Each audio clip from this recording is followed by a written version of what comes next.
झाली आहे. आणि असं असताना पुण्याला परत आल्यानंतर साई महाराज फिरल्या आणि आता कोल्हापूरच्या बाळा महाराज पंडित या मुलाला दत्तक घेण्याची त्यांनी तयारी चालवली आहे. मग आम्ही काय करावं अशी आपली इच्छा आहे. त्या बाईना आणि त्याचे कान फुंकणारे नागपूरकर नाना पंडित वगैरे मंडळींना समजदारी महाराज आणि बाळा महाराज पंडित यांना दत्तक घेण्यापासून परावृत्त करावं. पण साई महाराजांना जर तोच दत्तक हवा असेल तर ताई महाराजांना नव्हे, त्यांच्या काही नातेवाईकाला हवा. मग विश्वस्त मंडळाचा या गोष्टीला विरोध का असा? याची अनेक कारणे आहेत महाराज. एक तर बाळा महाराज पंडित हा मुलगा ताई महाराजांपेक्षा वयाने मोठा आणि अविवाहित आहे. आणि दुसरं म्हणजे हा मुलगा विश्वस्त मंडळाचा सल्ला धुडकावून लावू शकतो. आणि तसं झालं तर बाबा महाराजांच्या इस्टेटीची कशी वाट लागेल ते उघड आहे. आणि अशातच आम्ही आमच्या मित्राला बाबा महाराजांना त्यांच्या मृत्यूपूर्वी वचन दिलं होतं की आम्ही त्यांच्या मालमत्तेचं रक्षण करू. पण हे काम अत्यंत जिकिरीचे आहे महाराज. कारण बाबा महाराजांच्या मालमत्तेवर प्रचंड कर्ज आहे आणि त्याबाबतले खटले चालवता चालवता आमचा विशेषतः माझा जीव बेटाकुटीला आला आहे. आणि अशातच जर ताई महाराजांनी आणि त्यांच्या दत्तक मुलाने आमच्या कामात नको तितकी ढवळाढवळ केली तर आम्हाला स्वराज्याची चळवळ सोडून बाबा महाराजांच्या कुटुंबियाशी वाद घालत बसावं लागेल. याउलट औरंगाबादचा जगन्नाथ महाराज हा मुलगा जो बाबा महाराजांच्या कुळातील देव नावाचा आहे तो वयाने लागला आहे. त्यामुळे कोर्ट कचेऱ्या करता करता हे कच्चं मडकं घडवण्यासाठी आवश्यक असणारा अवधी आम्हाला मिळेल. आणि मग एकदा का बाबा महाराजांची मालमत्ता ह्या सर्व वादातून मुक्त झाली की ती दत्तक मुलाच्या स्वाधीन करून आम्ही आमच्या जबाबदारीतून मुक्त होऊ. पण हे सर्व करण्यासाठी आम्हाला कोल्हापूर दरबाराचं सहकार्य हवं आहे. आम्ही मोठ्या आशेने आलो आहोत आणि आमची निराशा होणार नाही याची खात्री आहे.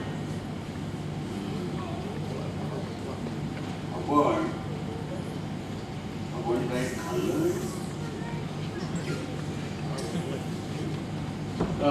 नको. ठीक आहे. कोण आहे रे तिकडे? जी महाराज. पाहुण्यांच्या भोजनाची तयारी सुरू आहे ना? जी यशोदा काकूनी भेंडीची भाजी, वांग्याचं भरीत, लसणाचा ठेचा, श्रीखंड, बासुंदी, पुरी. जेवण तयार होईपर्यंत आम्ही तुम्हाला आमचा शिकार खाणा दाखवतो. परवाच एक रान रेडा आम्ही निशस्त्र हातांनी मारला. त्यामध्ये भुसा भरून वाड्याच्या दारात कायमचा ठेवण्याची इच्छा आहे आमची. साहेब एकडा घेऊन आहे आमच्या शिकार करण्यात. महाराज आमच्या प्रश्नाचं उत्तर.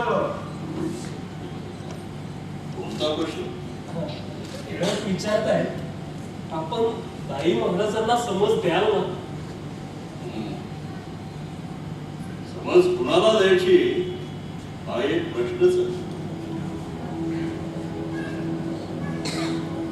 काही लक्षात नाही आलं महाराज. आमच्या माहितीप्रमाणे आपण आपला दत्तक ताई महाराजांवर बांधताय. मग आपल्याला चुकीची माहिती मिळालेली आहे महाराज. आणि ती चुकीची माहिती आपण देताय महाराजांना. औरंगाबादला असताना ताई महाराजांनी तुम्हाला जे पत्र लिहिलंय त्याची एक प्रत आली आमच्याकडे. आपण कोणत्या पत्राबद्दल बोलतोय राणी साहेब? या पत्राबद्दल आपण नंतर बोलू केव्हा तरी. नाही महाराज, आत्ताच ह्या प्रकरणाचा सोक्ष मोक्षला गेला बरा. ताई महाराजांच्या त्या पत्रानुसार थांबा महाराज, त्या पत्राचा घोषवारा आपण टिळकांना वाचून दाखवू.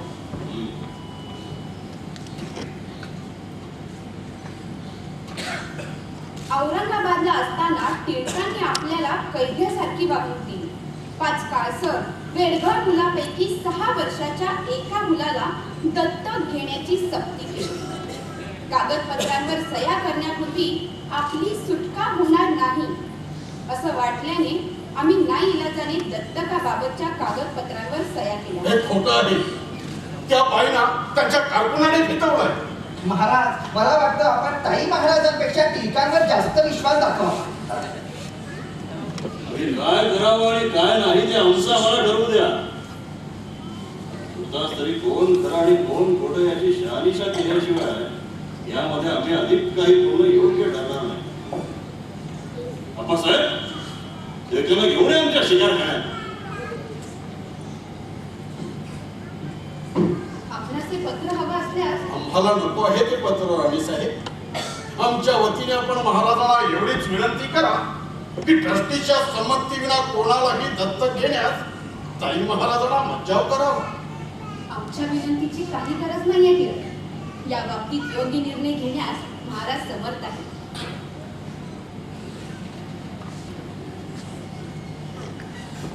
टिळक साहेब, आपले हितचिंतक म्हणून एकच सांगावंसं वाटतं. आपण आपली शक्ती व्यक्तिगत हिताऐवजी देशहितासाठी राखून ठेवावी.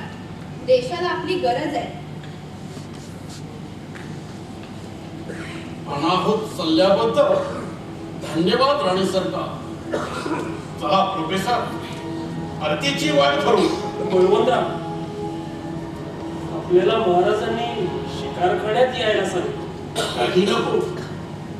ती भुसा भरलेली जनावरे बघण्यात आम्हाला मुळीच रस नाहीये राजोपाध्याय.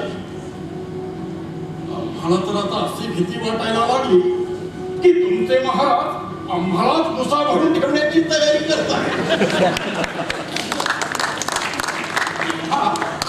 आम्ही निघतो. आमच्या पश्चात आपण महाराजांना एवढंच पटवून द्यावं की आम्ही सुचवलेला दत्तकच ताई महाराजांच्या हिताचा आहे. देश हिताची थोडी जरी चाड तुमच्या दरबाराला असेल तर महाराज आमच्या बाजूने उभे राहतील. अन्यथा आम्हाला नाईलाजाने दिवाणी कोर्टाचे दरवाजे ठोकवावे लागतील आणि मग त्यातून जी काही परिस्थिती निर्माण होईल त्याची संपूर्ण जबाबदारी तुमच्या महाराजांवर राहील. चला.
आणखीन फक्त 40 वर्ष आपली सेवा आमच्या हातून घडली.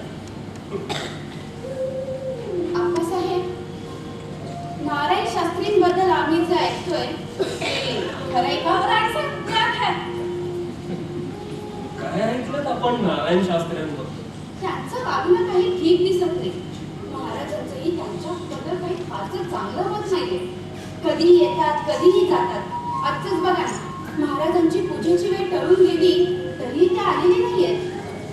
आम्ही बघतो काय करायचं ती राणीसाहेब. आम्हाला थोडं महाराजांबरोबर बोलायचं होतं. टिळकांचा एक निरोप द्यायचा आहे त्यांना. आणि बाबा टिळकांचा अप्पासाहेब. प्रणाम महाराज. बसा.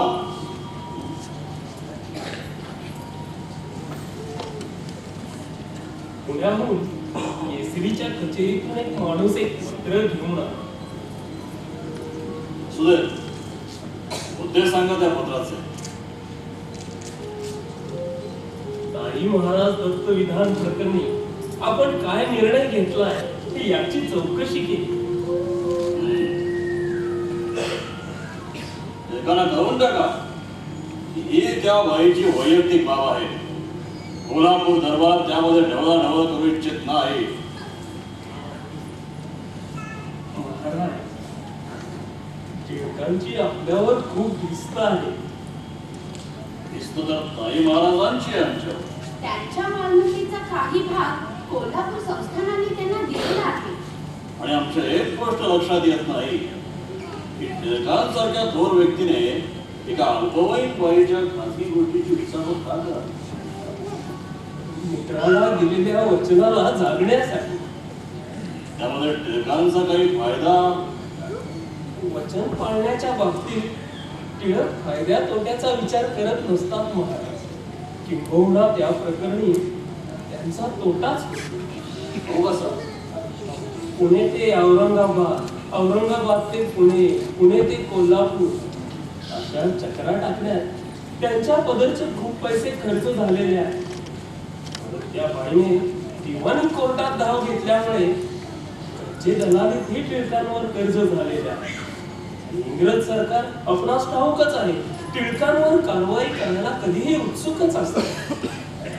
टिळकांना आता फक्त आपला आधार आहे. आपला राजोपाध्ये म्हणून माझी आपणास विनंती आहे. आमचे राजोपाध्याय म्हणून आपणासच आमची विनंती आहे की त्या सकाळचे 9 वाजून गेले.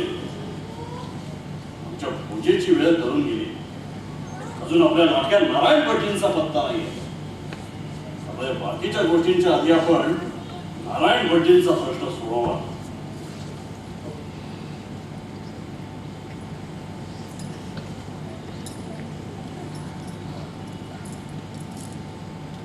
मग ताई महाराज दत्त विधान प्रकरणी टिळकांना काय निरोप धाडायचा महाराज? ताई म्हणजे मी एका मध्यस्थाच्या भूमिकेतून विचारतो. त्यांच्या मध्यस्थाच्या भूमिकेपेक्षा आमचे राजोपाध्याय या भूमिकेची आपण जास्त काळजी घ्यावी असं नाही का वाटत आपणास अप्पासाहेब?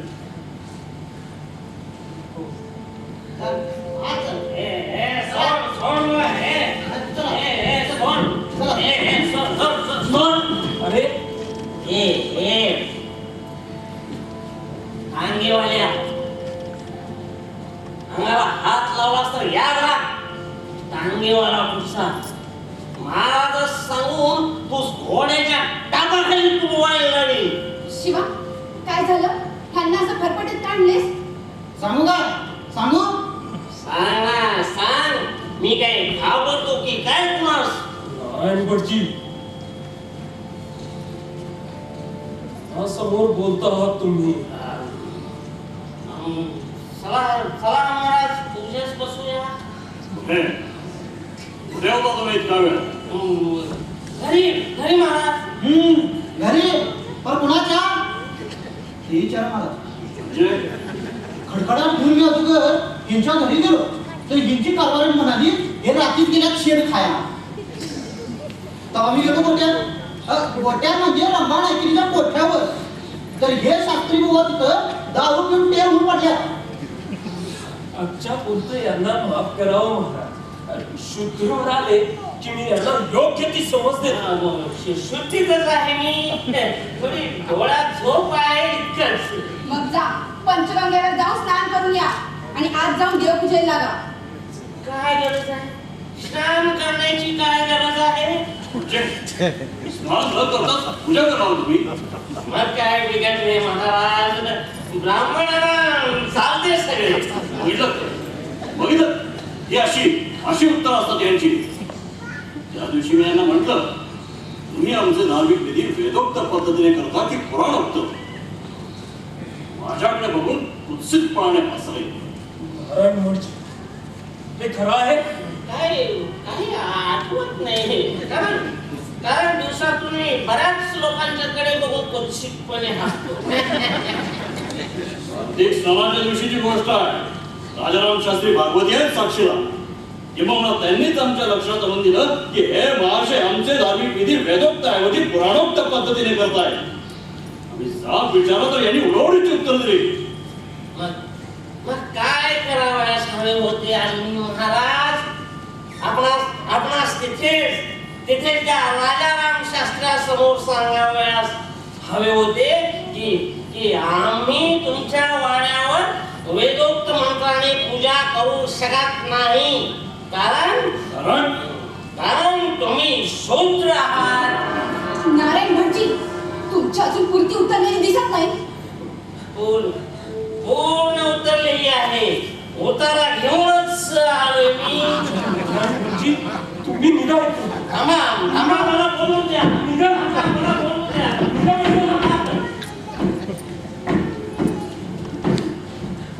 थांबा मला बोलून द्या. तुम्ही निघा इथून.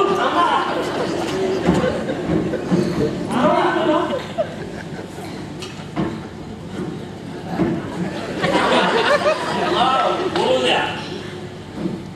तुम्ही राजे असलात, महाराज असलात तरी तुमचे कोण ऐकून घेईल? तुम्ही छत्रपती असलात तरी तुमच्या वाड्यावर वेदोक्त मंत्राने पूजा होऊ शकणार नाही. कारण तुम्ही शूद्र आहात. नारायण भटजी, साहेब, आपण यांना सांगितलं दिसत नाही की आम्ही क्षत्रिय आहोत. ही गादी महाराणी ताराराणी यांनी स्थापन केलेली आहे. महाराणी ताराराणी या छत्रपती शिवाजी महाराजांच्या सुनबाई होत्या. म्हणजे आम्ही छत्रपती शिवाजी महाराजांचे वारस आहोत. पण दत्तक तुमचे घराणे घाटगे आहे. तुम्ही लाख सांगाल की आम्ही क्षत्रिय आहोत, पण ते आम्ही मान्य करावयास हवे ना. आमच्या लेखी तुम्ही कोण? शूद्र.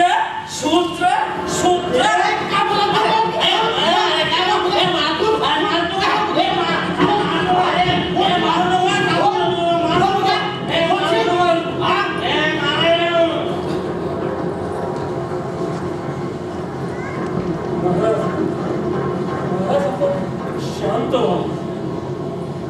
थट माणसावर आम्ही योग्य ती कारवाई करणार आहोत. साहेब, आपण हे त्या भटजीच्या मताशी सहमत आहात? बोलशील का?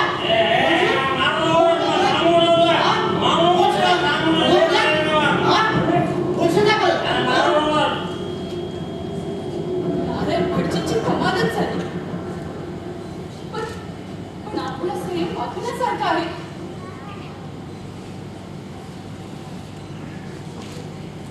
संयम नाही राणी साहेब.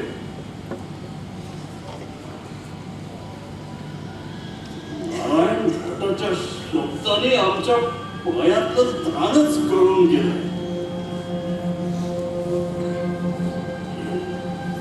स्वतःच्या हाताने चापकाने फोडून काढण्याची जबरदस्त इच्छा होती.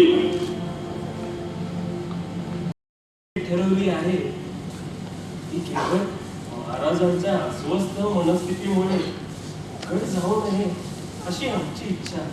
तसं होणार नाही आप्पासाहेब. टिळकांबद्दल महाराजांच्या मनात खूप आदर आहे. यामुळे खाजगी गोष्टींची सावली ते टिळकांच्या भेटीवर निश्चितच पडू देणार नाही.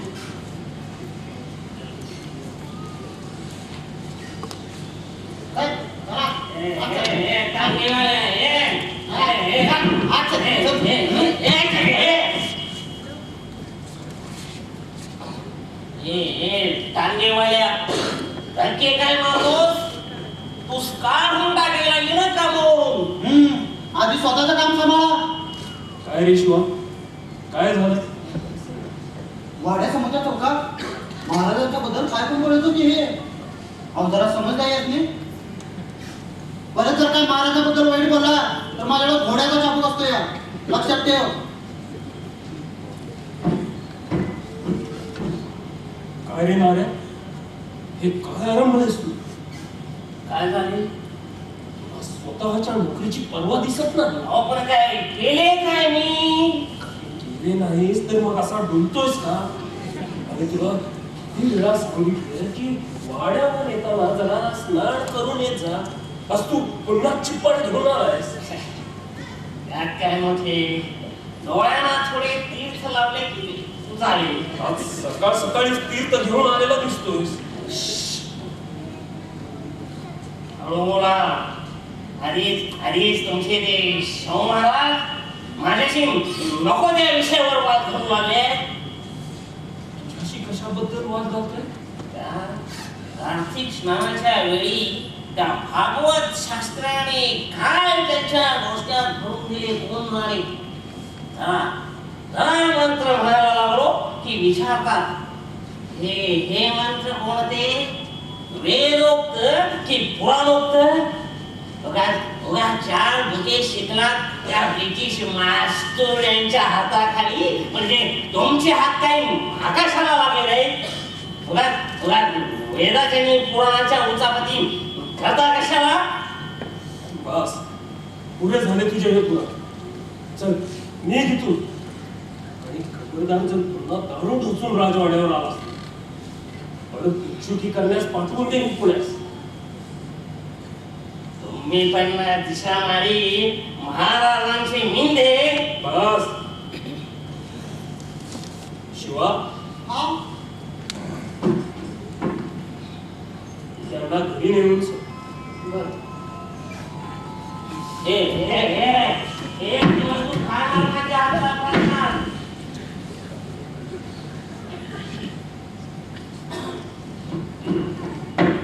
असे टिळक साहेब येत आहेत आणि बरोबर प्रोफेसर साहेब आहेत.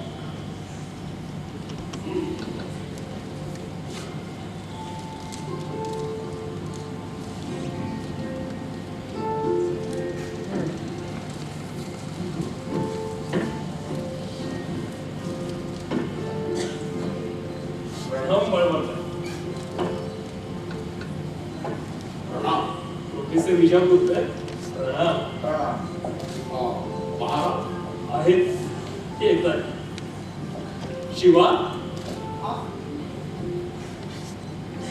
महाराजांना आज जाऊन सांग टिळक साहेब आहे. राम राम राम राम. आम्ही केसरी वाचतो बरं का. लई छान आहे. अहो इंग्रजांची झोप उडवतो. बरं मराठा इंग्रजीत काय काढता? नाही म्हणजे मराठी म्हटलं तर मराठीतच असं हवं. ठीक आहे, तुझा सल्ला आम्ही विचारात घेऊ. बरोबर. बसा. कोल्हापूर सारख्या ठिकाणी केसरी वाचला जातो याचं आम्हा समाधान वाटतं राजोपास. कोल्हापुरातच काय बळवंतराव, आपला केसरी लंडन मध्येही वाचला जातो. हो, आमच्यावर खटला भरण्यासाठी. प्रत्येक खटल्यावेळी आपली लोकप्रियता वाढतच चाललेली आहे. हे त्या ताई महाराजांनी मान्य करायला हवं ना. असो, आमच्या या भेटीचं प्रयोजन तुम्ही महाराजांना कळवलं असेलच राजोपास. नाही अभ्यापी, म्हणजे तशी संधीच मिळाली नाही. संधी मिळाली नाही की हे झाला नाही. हे झाला नाही हेही थोडस बरोबर आहे. आणि आम्ही समजत होतो की तुम्ही आमच्यासाठी अनुकूल वातावरण तयार करून ठेवला पाहिजे. खरं तर महाराजांशी बोलण्यासाठी आपणास धैर्याची गरज का भासा? आपण तर त्यांचे कुलपाथे राजोपाध्ये बनले आहात. त्यांच्या सल्लागार समितीवर आहात. सल्लागार समितीवर असलो तरी महाराज आमचे सगळे सल्ले मान्य करतात असे कुठे आहे? मग आता ताई महाराज दत्त विधानासंबंधी महाराजांना आमच्या बाजूने कोण वळवणार? वळवण्याचा प्रश्न येतोच कुठे बळवंतराव. आपली बाजू न्यायाची आहे. हा न्याय अशा व्यक्तीच्या हातात आहे जो ब्रिटिशांचा मांडलिक आहे आणि ब्रिटिश सरकार आमचा दुश्मन. त्यामुळे तुमचे महाराज आम्हाला उघडपणे मदत करतील याची शक्यता फारच कमी आहे. उघडपणे नाही, पण गुप्तपणे नक्कीच करतील आणि करत आलेले आहेत. आपल्या शिवाजी क्लबला गुपचूपपणे आर्थिक निधी पुरवलेला आहे. काही बंदुका सुद्धा. याची इथे वाच्यता करायचं नाही असं ठरलेलं आहे आपलं.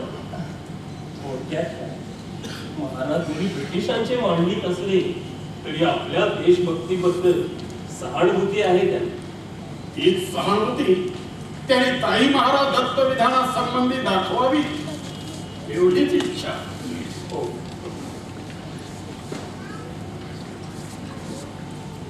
नमस्कार. नमस्कार.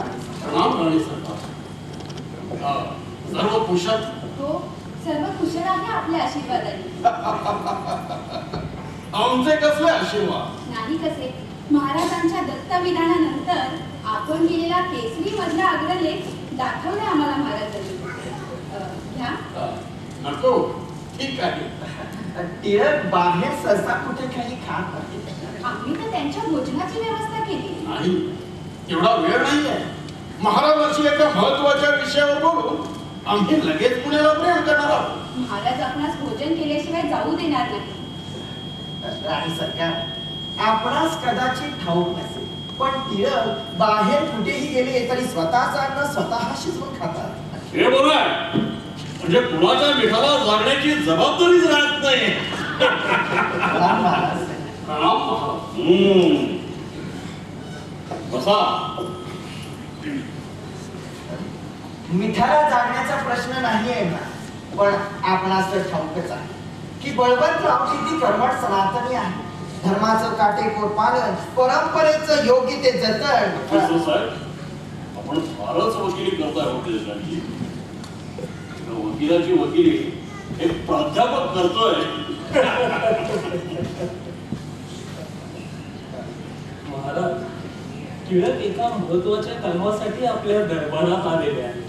साहेब, आमचा दरबार नाही आहे, हे आमचं घर आहे, आमचा राजवाडा आहे.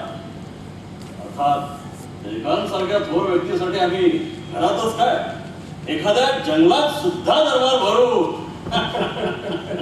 आपणास आम्ही थोर वाटतो हे आमचं भाग्य.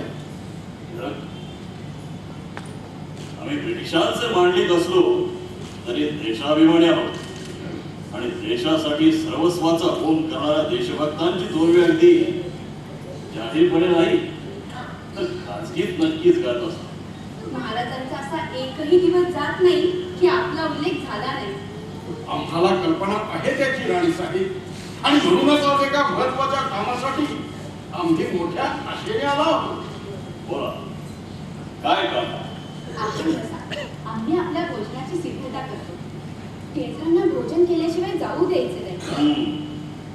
आपण काळजी करू नका, आपल्याकरता खास सोहळ्यातल्या स्वयंपाकीन काकू अंडे शिजवतो.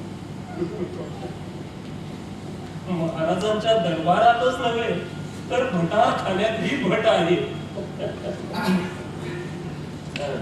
महाराजांची हरकत नसेल तर टिळकांच्या आजच्या भेटीचे प्रयोजन सांगतो. हो, आम्ही त्याचीच वाट बघतोय. आपणास तर ठाऊकच आहे महाराज की पुण्याचे वासुदेव हरी उर्फ स्वर्गीय बाबा महाराज पंडित यांच्या मालमत्तेचे टिळक हे एक विश्वस्त आहे. हो, ठाऊक आहे. बाबा महाराजांनी त्यांच्या मृत्यूपत्रात स्पष्ट लिहून ठेवलेलं आहे की ते मृत्यूपत्र वाचूनच दाखवू विजापूरचं.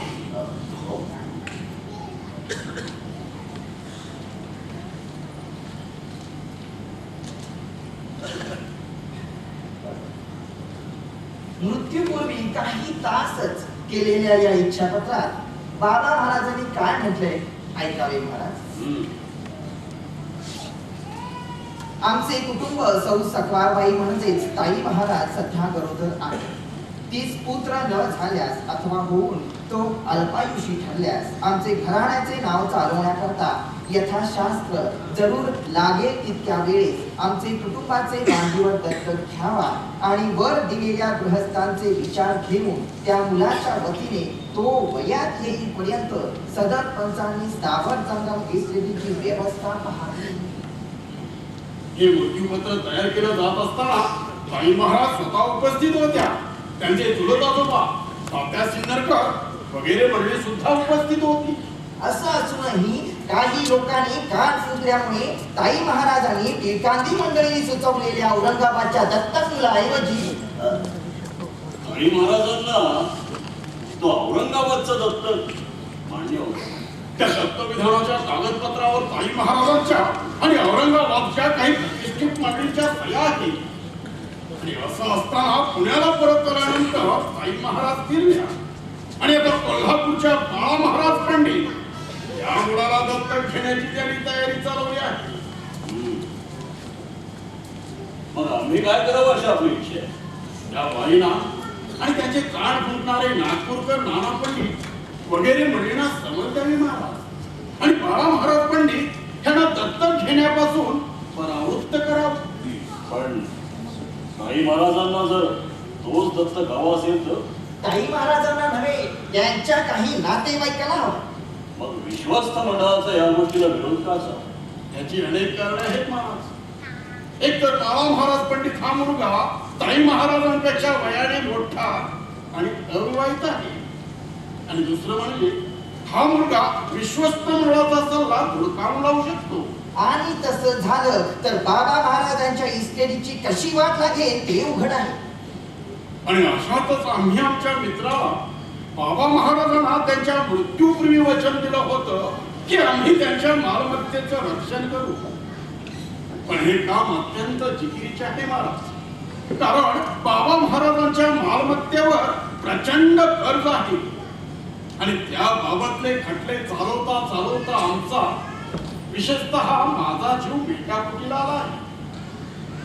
आणि अशातच जर ताई महाराजांनी आणि त्यांच्या दत्तक मुलाने आमच्या कामात नको तितकी ढवळाढवळ केली तर आम्हाला स्वराज्याची चळवळ सोडून बाबा महाराजांच्या कुटुंबियाशी वाद घालत बसावा लागेल.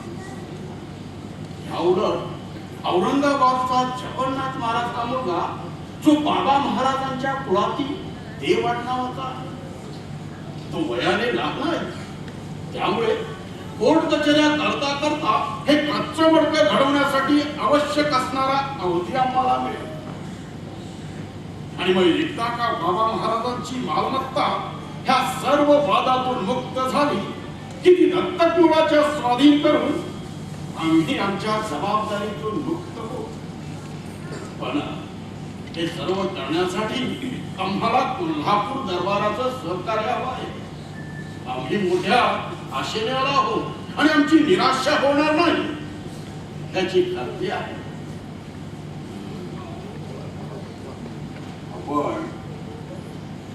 आपण काही खाल्लं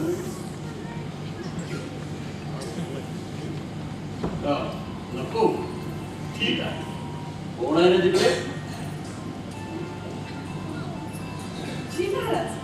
पाहुण्यांच्या भोजनाची तयारी सुरू आहे ना? जी यशोदा काकूनी भेंडीची भाजी वांग्याचं भरीत लसणाचा ठेचा श्रीखंड बासुंदी पुरी. जेवण तयार होईपर्यंत आम्ही तुम्हाला आमचा शिकार खाणा दाखवतो. परवाच एक रान रेडा आम्ही निशस्त्र हातांनी मारला.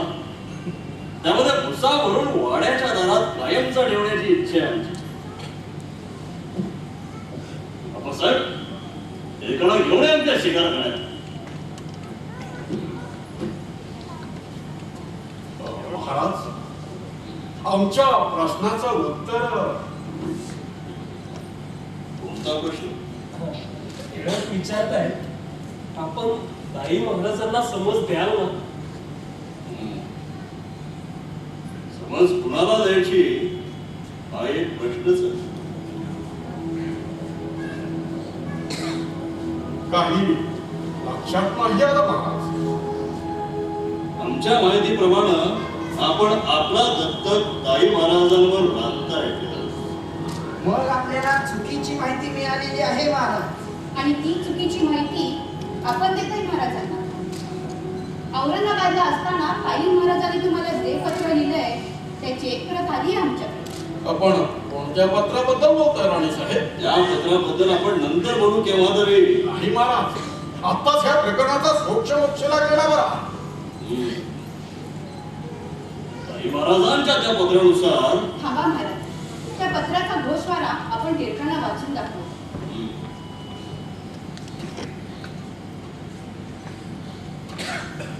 औरंगाबादला असताना टिळकांनी आपल्याला कैद्यासारखी वागणूक दिली.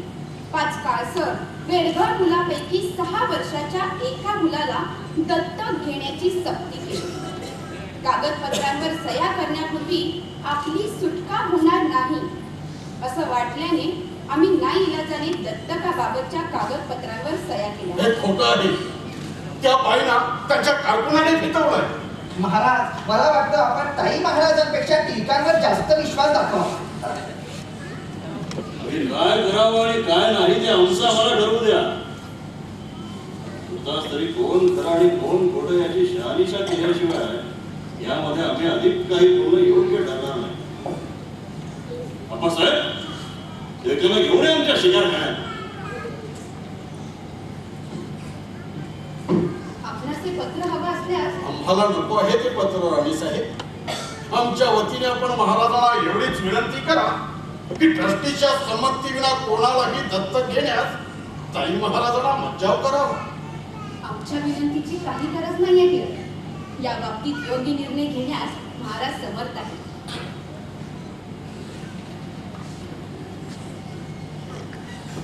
टिळक साहेब, आपले हितचिंतक म्हणून एकच सांगावंसं वाटतं. आपण आपली शक्ती व्यक्तिगत हिताऐवजी देशहितासाठी राखून ठेवावी. देशाला आपली गरज आहे. अनाहूत सल्ल्याबद्दल धन्यवाद राणी सरकार. चला प्रोफेसर, आरतीची वाट करू. बळवंतराव, आपल्याला महाराजांनी शिकारखान्यात यायला सांगितलं. काही नको. ती भुसा भरलेली जनावरे बघण्यात आम्हाला मुळीच रस नाहीये राजोपाध्याय. आम्हाला तर आता अशी भीती वाटायला लागली की तुमचे महाराज आम्हालाच भुसा भरून ठेवण्याची तयारी करतात. आम्ही निघतो. आमच्या पश्चात आपण महाराजांना एवढाच पटवून द्यावं की आम्ही सुचवलेला दत्तकच ताई महाराजांच्या हिताचा आहे. देश हिताची थोडी जरी चाड तुमच्या दरबाराला असेल तर महाराज आमच्या बाजूने उभे राहतील. अन्यथा आम्हाला नाईलाजाने दिवाणी कोर्टाचे दरवाजे ठोकवावे लागतील आणि मग त्यातून जी काही परिस्थिती निर्माण होईल त्याची संपूर्ण जबाबदारी तुमच्या महाराजांवर राहील. चला.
नारायण शास्त्री महाराजांचे खास पुरोहित आहेत. आप्पासाहेब राजोपाध्यांचे पटशिष्य. प्रणाम राणी. 100 वर्षाचं आयुष्य आहे आपल्याला. म्हणजे आणखीन फक्त 40 वर्ष आपली सेवा आमच्या हातून घडणार. आप्पासाहेब, नारायण शास्त्रींबद्दल आम्ही जे ऐकतोय ते खरंय का? काय ऐकलं आपण नारायण शास्त्र्यांबद्दल? त्यांचं वागणं काही ठीक दिसत नाही. महाराजांचंही त्यांच्याबद्दल काही फारच चांगलं मत नाहीये. कधीही येतात, कधीही जातात. आजच बघा ना, महाराजांची पूजेची वेळ टळून गेली तरी ते आलेले नाहीयेत. आम्ही बघतो काय करायचं ते राणी साहेब. आम्हाला थोडं महाराजांबरोबर बोलायचं होतं. टिळकांचा एक निरोप द्यायचा आहे त्यांना. आणि बाबा टिळकांचा अप्पासाहेब. प्रणाम महाराज. बसा.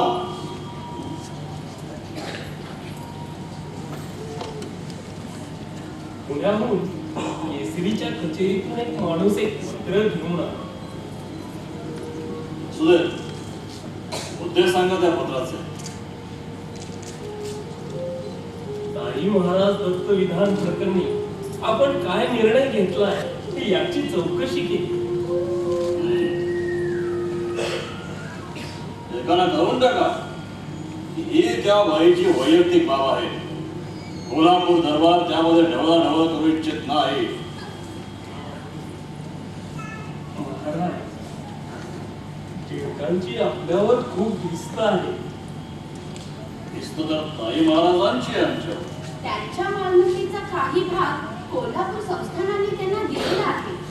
आणि आमच्या एक गोष्ट लक्षात येत नाही की टिळकांसारख्या थोर व्यक्तीने एका अल्पवयीन बाईच्या खासगी गोष्टीची विचारपूस का करावी? मित्राला दिलेल्या वचनाला जागण्यासाठी. त्यामध्ये टिळकांचा काही फायदा? वचन पाळण्याच्या बाबतीत टिळक फायद्या तोट्याचा विचार करत नसतात महाराज. किंबहुना त्या प्रकरणी त्यांचा तोटाच होतो. हो कसा?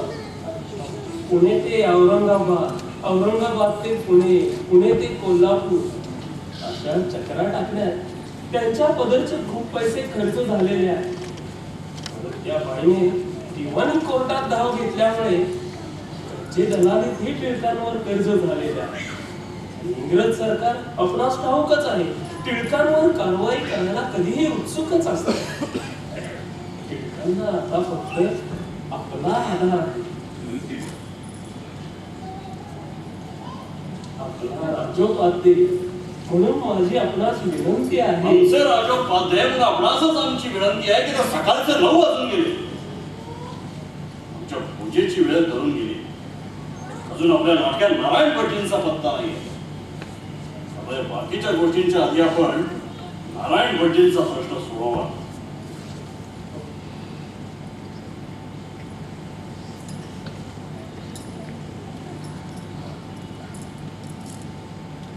मग ताई महाराज दत्त विधान प्रकरणी टिळकांना काय निरोप धाडायचा महाराज? नाही म्हणजे मी एका मध्यस्थाच्या भूमिकेतून विचारले. त्यांच्या मध्यस्थाच्या भूमिकेपेक्षा आमचे राजोपाध्याय या भूमिकेची आपण जास्त काळजी घ्यावी असं नाही का वाटत आपणास अप्पासाहेब?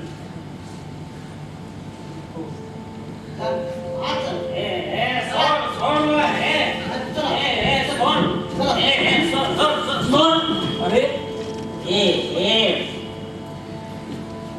अंगीवाल्या,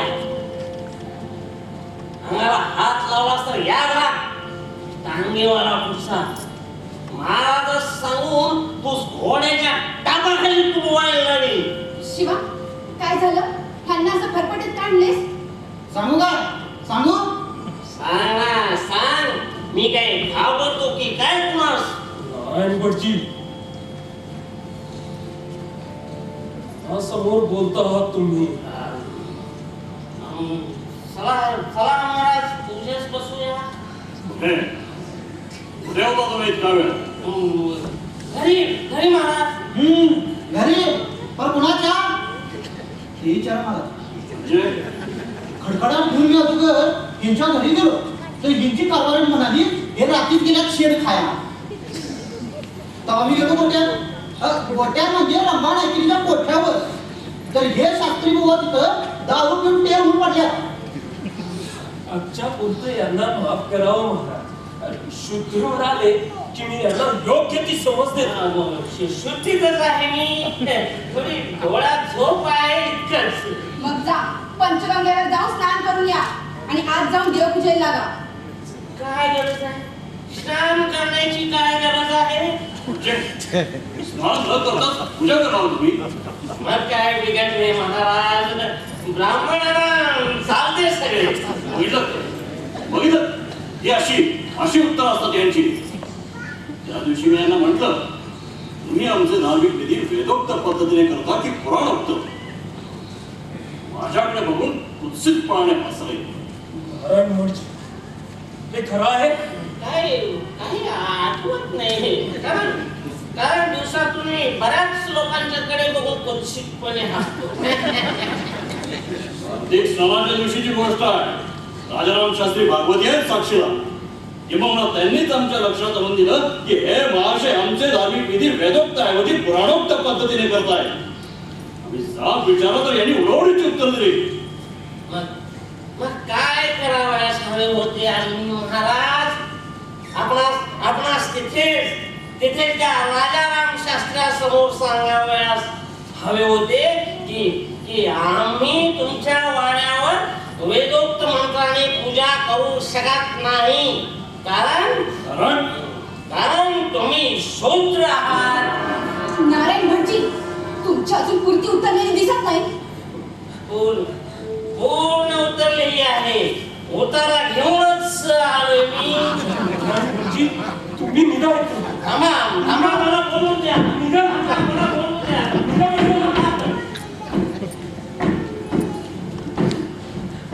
थांबा मला बोलू द्या. तुम्ही निघा इथून.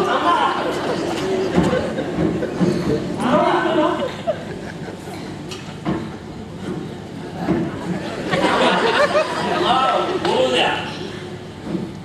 तुम्ही राजे असलात, महाराज असलात तरी तुमचे कोण ऐकून घेईल? तुम्ही छत्रपती असलात तरी तुमच्या वाड्यावर वेदोक्त मंत्राने पूजा होऊ शकणार नाही.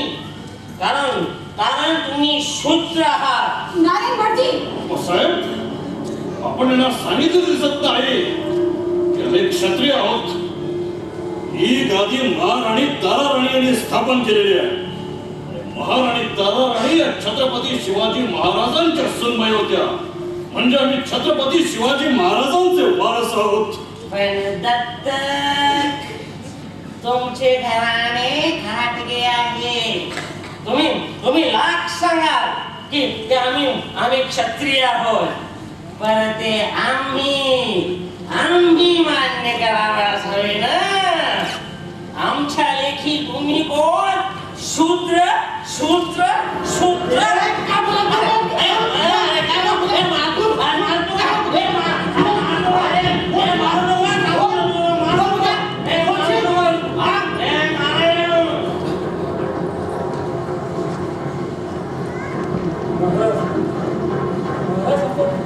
शांत व्हा.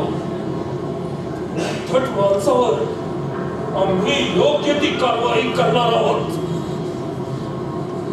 साहेब आपण हे त्या भटजीच्या मताशी सहमत आहात? बोलशील का?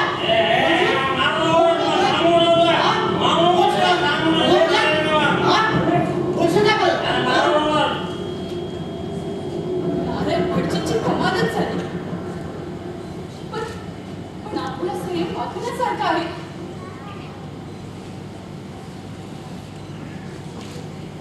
संयम नाही राणी साहेब.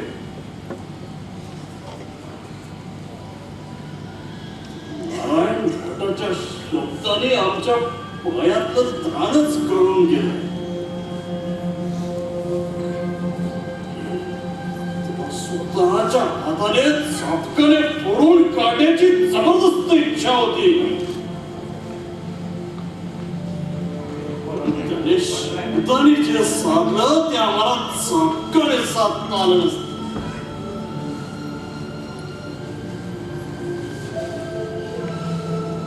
आजवर आम्ही स्वतःला कोल्हापूरचे सर्व समजत होतो.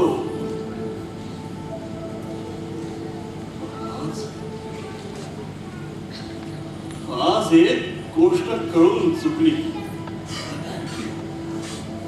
पण किती मोठे अगदी राजे महाराजे असलो तरी आता बांधांच्या दृष्टीने शूद्र शूद्र. शिवाजी महाराजांचा दत्तक का होईना आपण वारस आहोत.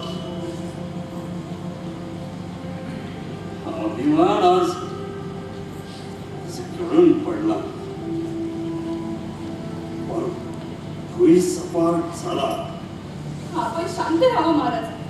आम्ही लवकरात लवकर जुन्या वाड्यातून सगळी कागदपत्र मागवून घेऊ आणि आपण क्षत्रिय असल्याचा पुरावा त्या वाट चुकलेल्या भटजीच्या तोंडावर मारू.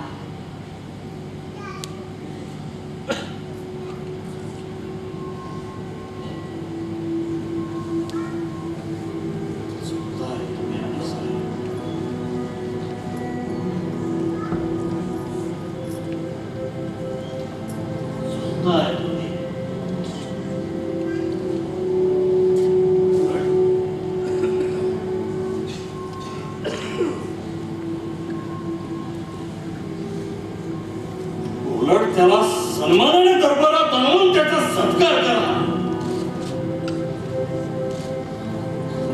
वाट चुकलेल्या त्या भटजीने आम्हाला योग्य वाट दाखवून दिली.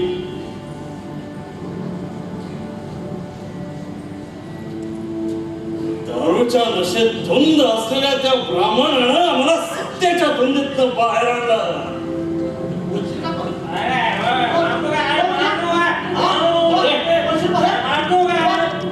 अरे नका मारू त्याला. नका मारू. आणि साहेब आजपासून आमच्या आयुष्याला एक वेगळं वळण लागणार आहे. आज अचानक आम्हाला आमचा पुनर्जन्म झाल्यासारखं वाटतोय. आजवर शिकार खेळण्यात ऐशर्मात राहण्यात धन्यता मानणारे आम्हाला अचानक आमचं जीवित कार्य सापडल्यासारखं वाटतंय.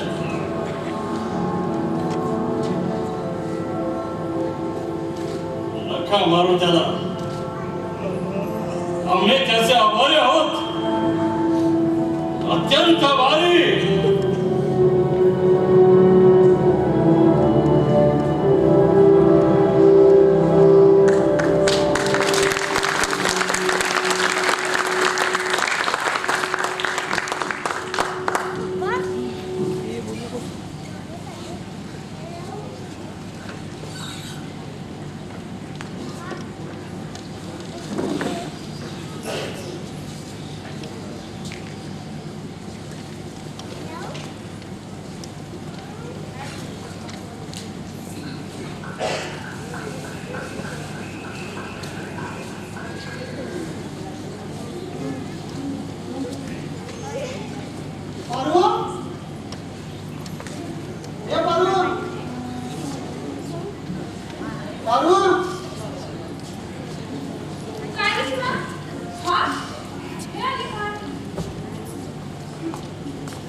जुन्यावाड्यातलं काही गावलंय. राणी साहेबांनी आणायला आणलं होतं मला. काय झालं ना? त्यांना आनंद करायला फोडलं? त्याच्याबद्दल काय विचार नव्हते. बामणाला चालताना फोडल्याबद्दल तुला पाप लागला असत. मी आता म्हणतो पुण्य लागला असं. हा ते कशावरून? काल पहिल्यांदा चांगली झोप लागली. खरं एक बातमी ऐकलीस तर तुझी झोपच उडत. कंची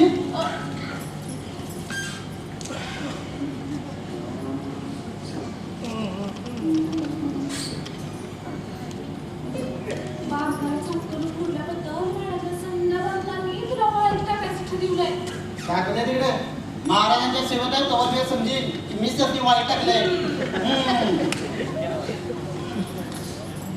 शिवा हा आला जुन्या वाड्यावर जाऊ. होय ही नव्हती कागदपत्र आजोबा तिथं कुलकर्णी साहेब आनंद तळून द्याला मग तेला तुझा हळूच करण्यात सांगितलं की म्या चावणार नाही तेव्हा एक वेगळी गाठून दिला थोडी कागद भास्कर लागू साहेबांनी किती बघा. बर माणूस खोलगे गाठलं.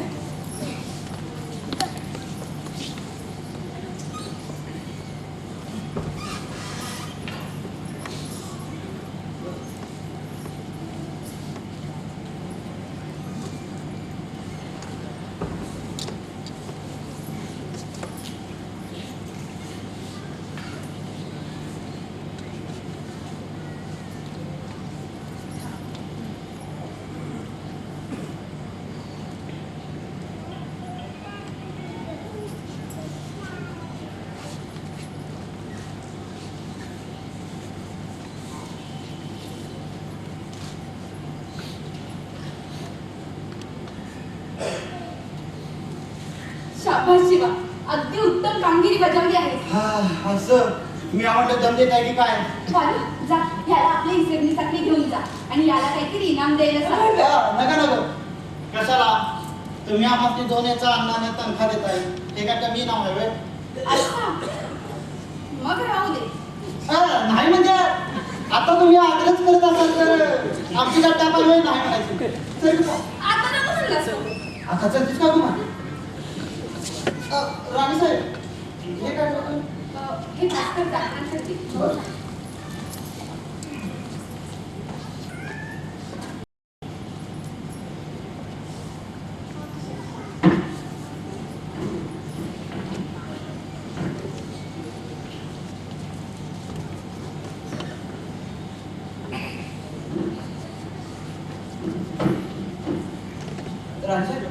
आप्पासाहेबांनी ते प्रोफेसर विजापूरकर. हा ते आले.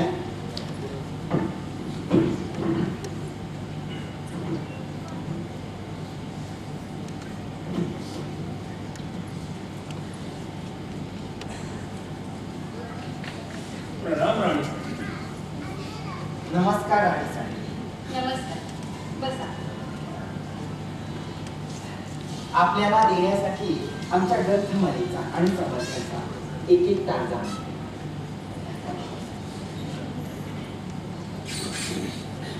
छान छान असतात ही तुमची दोन्ही नियतकालिकं. आपलीच कृपा. कोल्हापूर दरबारच्या वार्षिक अनुदानामुळेच आमची ही नियतकालिकं चालू आहेत. राणी सरकार महाराजांचा राग शांत झाला की नाही? महाराजांना कधी लागला? गेल्या आठवड्यात त्या नारायण भटजीने जी काही मुक्ताफळे उधळली त्याची आठवण सुद्धा काढू नका महाराजांकडे. महाराजांना इतकं दुःखी करण्याचा काही एक अधिकार नव्हता ते नारायण भटजींना. त्या प्रकरणानंतर आम्ही त्यांची वाड्यातून गच्छंती केलेली आहे. त्या जागी दुसरा कुणी मिळतोय का बघतोय आम्ही. काही बघू नका अप्पासाहेब एवढ्यात पुणे.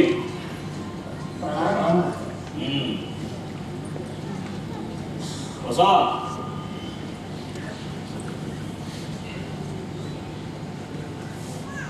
बाबासाहेब परवा आम्ही आपणास एक प्रश्न विचारला होता.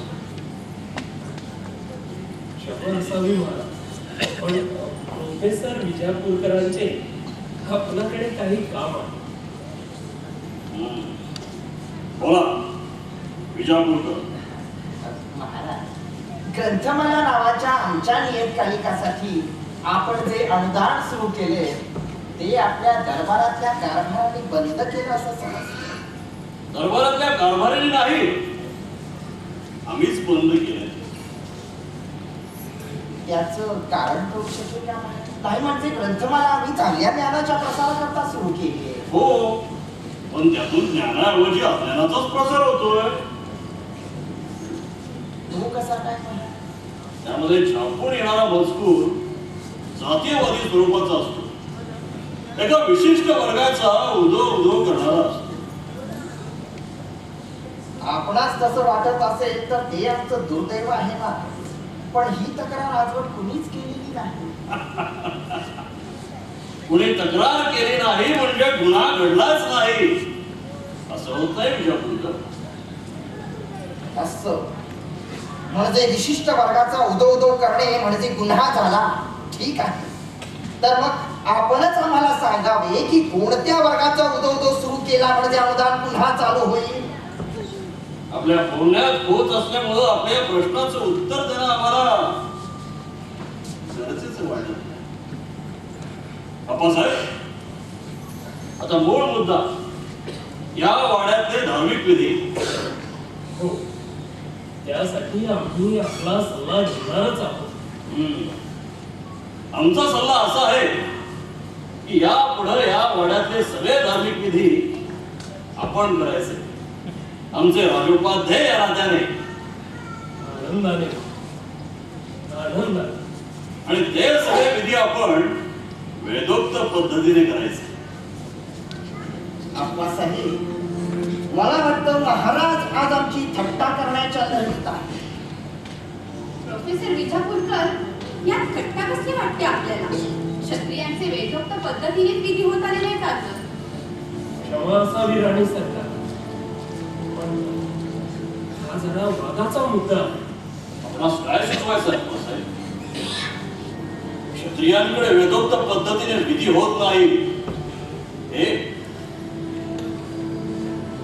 आम्ही क्षत्रियच नाही आहोत हे